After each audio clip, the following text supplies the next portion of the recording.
India's premier probe agency, the NIA, is trying to unravel the plot behind the Pathankot terror attack. The NIA has begun quizzing Gurdaspur SP Sarvinder Singh, who was allegedly abducted by the terrorists. The investigators have found several loopholes in his theory.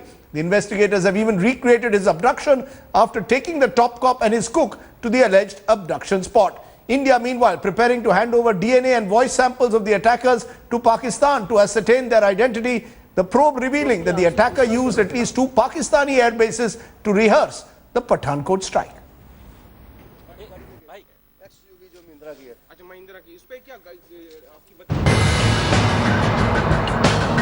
It is now clear that the target of the 6 Jaish-e-Mohammed terrorists was the MiG-21 squadron inside the Pathankot airbase. But it gets more shocking, because it is now clear that they were specifically trained to cause maximum damage. India today has learned that the Pathankot attackers were commando trained at 2 air bases in Pakistan. 2 Pakistani air bases, Chaklala and Layalpur, were used as simulated training ground for the terrorists for 1 full month. It was here that they acquired knowledge about how to destroy aircraft with the least possible effort, least possible explosive, in the least possible time. They were tutored in aircraft data, ammunition and petrol pumps at the Pathankot airbase. Now, this is the Chaklala airbase in central Pakistan, where intelligence reports suggest the training actually happened. As you can see, it's a military airport belonging to the Pakistan Air Force, and as you can see, there are many aircraft here. All of these belong to the Pakistan Air Force, some civil airliners as well. And as you can see, they were specifically trained not just in infiltrating this particular base, but actually getting from the infiltration point right up to where the aircrafts were. Dressed in army fatigues, the terrorists displayed professional military tactics while attacking the military airbase. They were carrying a huge quantity of explosives, rifles and rocket launchers. 2 sets of footprints found near a footbridge along the Bamyal village suggest the route that the attackers took to enter Pathankot. Molds of footprints are being matched with the shoes of the terrorists. A popular Pakistani shoe brand was recovered from one of the dead terrorists, indicating that the attackers came from Pakistan. Proof of the fact that the Pathankot attackers were trained in and came from Pakistan is undeniable. India has already shared hard evidence with Pakistan. The question is, will Pakistan act? With Kamaljeet Sandhu in Pathankot, Bureau Report, India Today.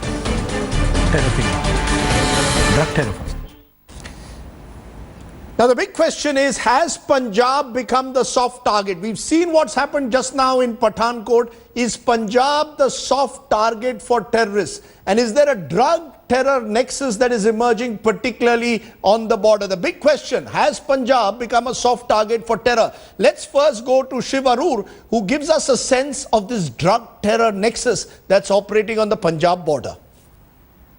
Now, we're talking about the drugs and terror nexus and how exactly the Pakistani terrorists actually got into India. Did it have a big drug smuggling connection? Is that the infrastructure that was used to actually sneak across? Now look at that route. It's all the way from Afghanistan into Pakistan and then across the international border to Punjab. But precisely how did this happen? Remember, the route is that consignments were received and sent via villages bordering Pakistan. So all across the India-Pakistan border are villages from where drug smuggling actually happens. These are villages very close to Amritsar, and it's a known highway as far as drug smuggling from Punjab into India, from Pakistani Punjab into India is actually concerned. But how are these drugs actually smuggled? What is the modus operandi? Well, remember, smugglers actually pay field owners and farmers to place those drug consignments in their fields. That's the modus operandi. That's actually how it happens. But specifically, to bypass the electrified fence that's actually there on the border, smugglers use large-sized plastic pipes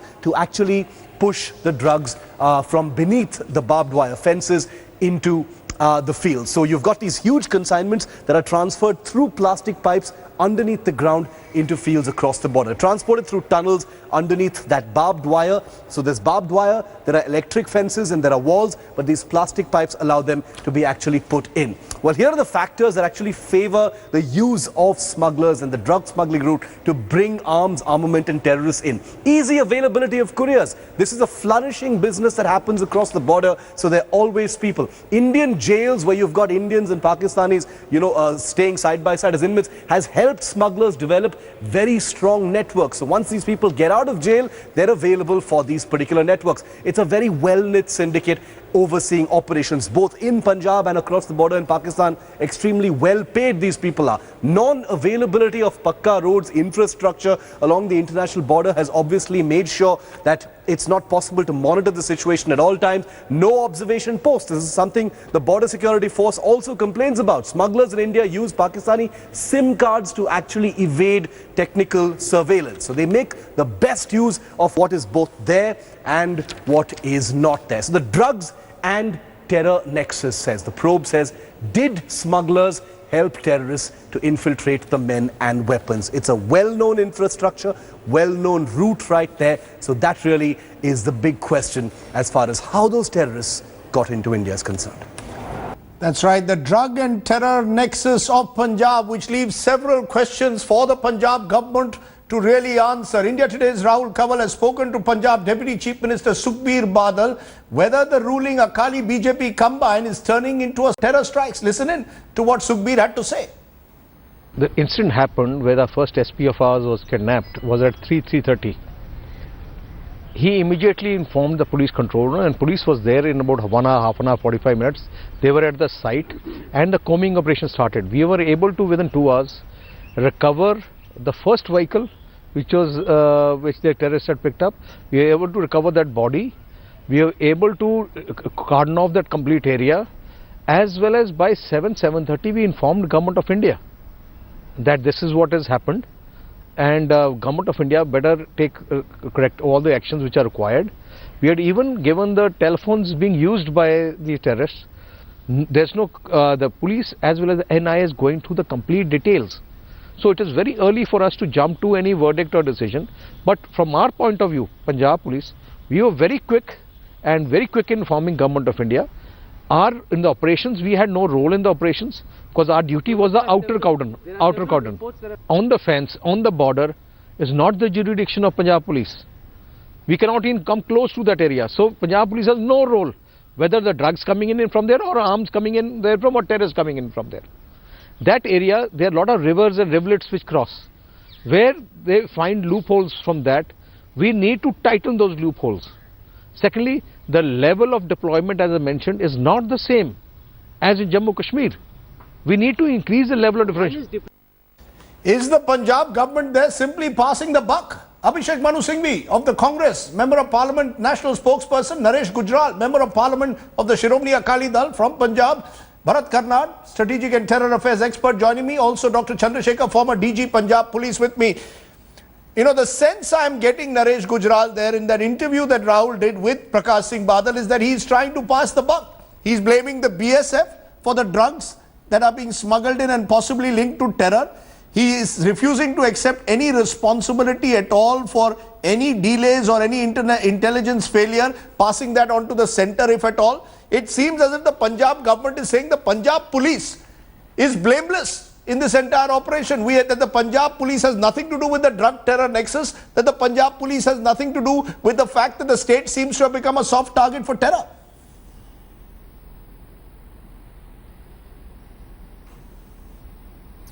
Rajdeep, you tell me who's responsible for protecting the border? Is it the Punjab police or the BSF? We have no role there. It's once the terrorists or the drugs are smuggled into Punjab, that is where our responsibility begins. Now in this case, we got to know at 3:30 that some terrorists had walked in and that a vehicle had been hijacked. Within the next half an hour, a high alert was sounded.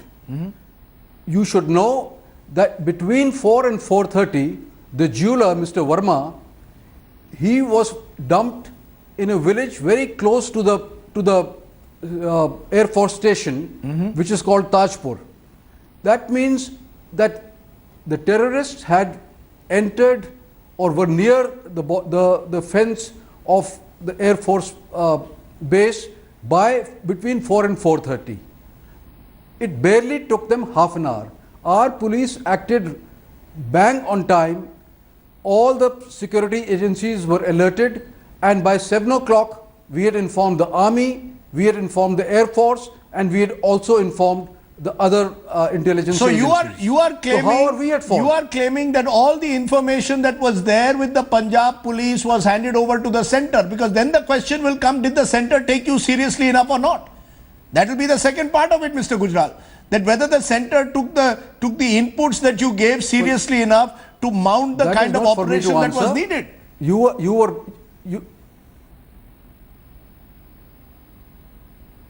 Rajdeep, that is not for me to answer. I am not privy to that information. You started off by blaming the Punjab government. I am just trying to tell you that the Punjab police acted on time. Our DGP police was woken up at 5 a.m. He got to work immediately, and there was no laxity as far as Punjab police was concerned. Sir, the fact is though that the border along Punjab has become porous. Drugs in particular across the border are seen as a major problem at the moment, and there is a suspected involvement of the political class of Punjab in this drug trade. And you are the ruling class. Your government in the past has also been targeted by your opponents as patronizing this drug trade. Can you completely wash your hands off and say we have nothing to do with it? Please blame the BSF if the border is porous or if there are drugs coming across the border, in this case possibly along with arms.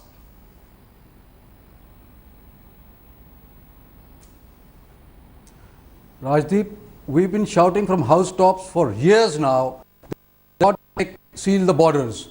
We are victims of it. And as far as blaming our political class, your channel continues to do so without any evidence. If you have any evidence, I challenge you to show that evidence to the country. So you're saying that there is absolutely no evidence to suggest that the political class of Punjab at any stage, because these matters have also, as you know, come up in court. Your political rivals have blamed ministers in your government for patronizing the drugs. There are defamation suits, I know, that have also been filed by your side on this issue. But Abhishek Manu Singhvi, respond to what you're hearing from Naresh Gujral. Naresh Gujral is saying, why is the Punjab police, because the Congress is blaming the Punjab government and the Punjab police along with the centre, saying it was their laxity that led to Pathankot. You heard what Naresh Gujral says, information was provided in time. Let me tell you, Rajdeep, that we would be failing our country if at this moment we did not do very deep introspection and point out the enormous failures both at the central and the state level. If this were not tragic for the nation, it would be comic what we are seeing. Never has there been advanced intelligence of such a nature, and I squarely blame the centre for some of the acts which happened, first and foremost. Intelligence, so much in abundance. Somebody put it nicely the other day. He said that there has never been an incident for 70 years where there has been so much abundance of advanced intelligence. Number two, that intelligence not acted upon in time. Optics and photo opportunities and personal praise and personal importance take precedence, so that you fly in people from 100, 200 miles away, the NSGs. The next door largest contingent in India of the army is not utilized at all. These are all central failures, and I hope to God that somebody fixes responsibility, because it's just God's good grace that we did not have further casualties and the numbers of intruders were small. Second level, of course, the Punjab police also has to share the blame. These seem to be people walking the streets of Punjab and that district in Gurdaspur as if they were out for a coffee in the evening. They are picking up people at will, they are murdering people at will, they are entering, they are then roaming all over the place. You are having local people possibly supporting them. You are having one of the most laughable, absurd explanations by an SP, which hold on. Dr. Singhvi, 2 days ago, Dr. Singhvi, you're moving from joking and pulling fun. So the point is, you're moving from one point to the other. The point is, yes. No, there are 10 points. All of them are jointly culpable of the centre and the state. No coordination, no chain of command. I have been told on channels by experts on this that a chain of command, whether the NSG chap is the boss, the local police chap is the boss, the army local guy is the boss, or the base commander is the boss, that chain of command fails. These are very serious issues, and it is purely by way of constructive criticism that I say this, because standard operating procedures between the local police, the Air Force people and the NSGs oblique the army was just not followed. Can I just come back to the central question about Punjab being a soft target? And let me, just a minute, I'll come back to you. Your half a minute, I will come back to your half a minute. No, 1 minute, sir. Dr. Chandrasekhar, from the Punjab police, you've been formally with the police, you've been a top cop there. Is there something wrong in Punjab at the moment? Has Punjab become particularly vulnerable, and who do you hold responsible? Can we simply say porous border, and is that enough? As we all know that the worthy Defence Minister has already ordered an inquiry by the National Investigating Agency. So it should be premature to discuss about the investigation. Forget the investigation, sir. Forget the investigation. The Punjab police, the superintendent of police, your superintendent of police, with all apologies, if this is the person who was in charge there are serious questions being raised over his bona fides at the moment. I would say that, prevention is better than cure. No lessons have been learned from the last Dinanagar strike. Had proper lessons been learned, an area had been sanitized properly by all forces combined together, then probably we would not have reached this situation. Okay, you're being... First of all, these people should not be in a position to cross the border, number one. Yes. Having crossed, they should have been checked. There should have been a parameter security by Punjab Police, by BSF, by Army, and all of them put together. There should have been some standard operating procedure helping each other. If there are certain nalas or culverts or other inaccessible areas, I don't mind even if they are mined, to the extent that anybody using them in case of espionage should be able to meet his death. Can I just bring in Bharat Karnad on that? Can I bring in Bharat Karnad? Bharat Karnad, do you believe standard operating procedures not followed is the problem? Is the problem a larger problem of the porous border that now exists across Punjab, and the drug terror nexus is making it even more vulnerable? No, I think the problem is really comprehensive failure because of a lack of system to deal with terrorism. And this happens again and again, as you know. The same things are said after every terrorist-induced crisis. And the same explanations are rolled out, and no one is held accountable. And again, you can expect new repetitions to happen of such crises. So it's again, the problem is not that Punjab is suddenly a soft state for terrorism. The problem is portions of the state government are facilitators of the drug and other mafias who can, who have freedom to go to and fro between the borders, carrying whatever they want, smuggling this, that, and the other, and including terrorists. So these are the avenues used by, say, ISI or and their, but why can it not be stopped? Why is it that the border, Mr. Karnad, for example, why can the border not be made less porous? What is it? What stops the Punjab border from being made? Are you saying that the people along the border have been compromised? Has the BSF been compromised? Has the Punjab police been compromised? Has the political class in the border areas been compromised? What I'm saying is that this sort of very large clandestine trade in drugs and so on, that everybody admits to, really, it's a reality in Punjab and even across Rajasthan border and so on. It can't be conducted without the BSF's role. And this happens on the eastern border as well with Bangladesh, where the beef requirement of Bangladesh is met by cattle from India and so on. So this is really almost routine. So, when you say compromise, of course it's compromised. And this is where the accountability comes in. If you were to fire the DG BSF, if you were to fire the sector commander BSF... Mr. Naresh Gujral will respond to what Bharat Karnad is saying. There is accountability needs to be fixed. Also at the local and state level. Today I heard Sukhbir Badal virtually washing his hands off, saying we've done the perfect job. The question is, you're saying please provide me evidence of the Punjab government's involvement with the drug mafias. It is not for me to at the moment provide the evidence. This has already been provided in courts in the past. There are serious question marks being raised over the border areas. You know it and I know it. It's not as if this is some trade secret, sir. There are various details, reports that have been done by NGO groups of the manner in which this entire area is getting infiltrated by drugs. Now, can you say that the government cannot do anything about it and the BSF alone is responsible? Particularly if along with the drugs, arms are also now coming in as possibly in Pathankot?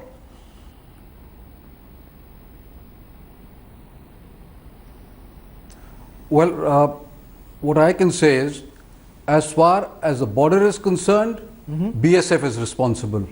Thereafter, our responsibility begins. Now, let me tell you, under the Narcotics Act, of all the cases filed in the country, more than 60% have been filed in Punjab. Of all the arrests which have taken place under the Narcotics Act in the country, 52% have taken place in Punjab. We are coming down very heavily on them. We know that the profit margins are so high that the drug cartels are able to compromise some officers and some policemen. But we take very strict action wherever this comes to our knowledge. With due apologies, you create a problem and now you are throwing the statistics at me. And the fact is that the dangers now, as we are seeing in Pathankot, is the link between the drugs, possible link between drugs and terror. What do you want me to do? No, you try to create a myth and I should accept it. Okay, you're saying it's a myth. You try to create a myth and you want me to accept it. If I give you facts and figures, you don't want to accept it. Okay, you're saying it's a complete myth that the Punjab government has anything to do with the drug mafias, but Abhishek Manu Singhvi, you said that you want to provide... I'm not saying it's a complete myth. I'm saying we are victims. Okay, we are victims. You're saying you're victims. Abhishek Manu Singhvi... Rajdeep. Yes. Rajdeep. Yes. Rajdeep. I was asking for that half minute because I was going on to the larger issue of Punjab. Yes. Now the fact of the matter is that J&K, which is a more troubled spot, has a more sanitized border and interior with a much heavier army presence.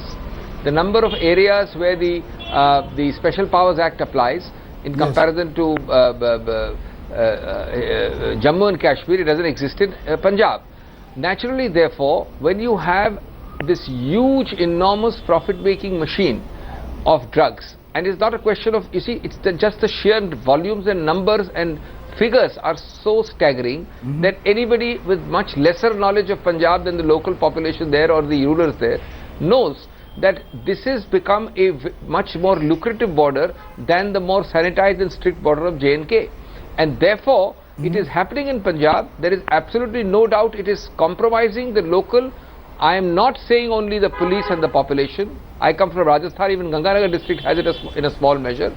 But it cannot happen without complicity and to a large extent Nelsonian blind eye of the government. So your 30 seconds are up. Different levels. Sir, your 30 seconds are up. You're making a statement as you go higher. You're making a statement which has led the kind which journalists when they've made has led to defamation suits being filed by the Punjab government. So I'm not going to go too far down that road, but I'm going to ask for one solution each from my former cop of the Punjab Police, Mr. Dr. Chandrasekhar, and from Bharat Karnad. One solution, 30 seconds, one solution, Dr. Chandrasekhar, if you had to give the Punjab Police today to try and be better on guard to ensure that a Pathankot doesn't happen, what would that be? Where there is a will, there is a way. In case there is sufficient political will on the part of the state government and the center, yes, I can tell you about in the year 92-93 when the terrorism was completely wiped out from the state of Punjab. Yes, we had support of army, we had support of legal powers, of TADA as well. But what we ensured at that point of time was area security. Unless we demarcate various areas into wheels within wheels, we create area security, we secure everything. Okay, so you're saying area security. Sir, I'm running out of time. Area security is what you're saying is the key. Bharat Karnad, if you had one solution to offer today to the Punjab government and the centre in the context of this porous border across Punjab. I would suggest that Punjab police actually not be involved at all in the security of this area, primarily because they simply cannot police the very vast region they have been asked to, given, as has been pointed out, the very lucrative drug trade and so on. So what has to be done really is to jack up the capabilities and the integrity of the BSF. I don't know how you're going to do that, because the BSF too is under a cloud for the same reasons that Punjab Police is. I take your point. The money is good. Money is too good for people to refuse. And so it becomes very difficult to get over the temptations that are offered. So you're saying, and this is true for so you're saying don't restrict this area and everybody else. You're saying don't restrict this area only to Punjab Police policing. You will need a more central paramilitary force perhaps to operate in this area. I'm going to end it there. We'll have plenty more, of course, at 10 p.m. tonight, because Sukhbir Singh Badal joins Rahul Kanwal. The fact is, Punjab today is once again being seen as a vulnerable point for terror, and that should be reason for concern. Naresh Gujral, Abhishek Manu Singhvi, Bharat Karnad, Chandrasekhar of the Punjab Police, I appreciate your joining us here at the top of the program.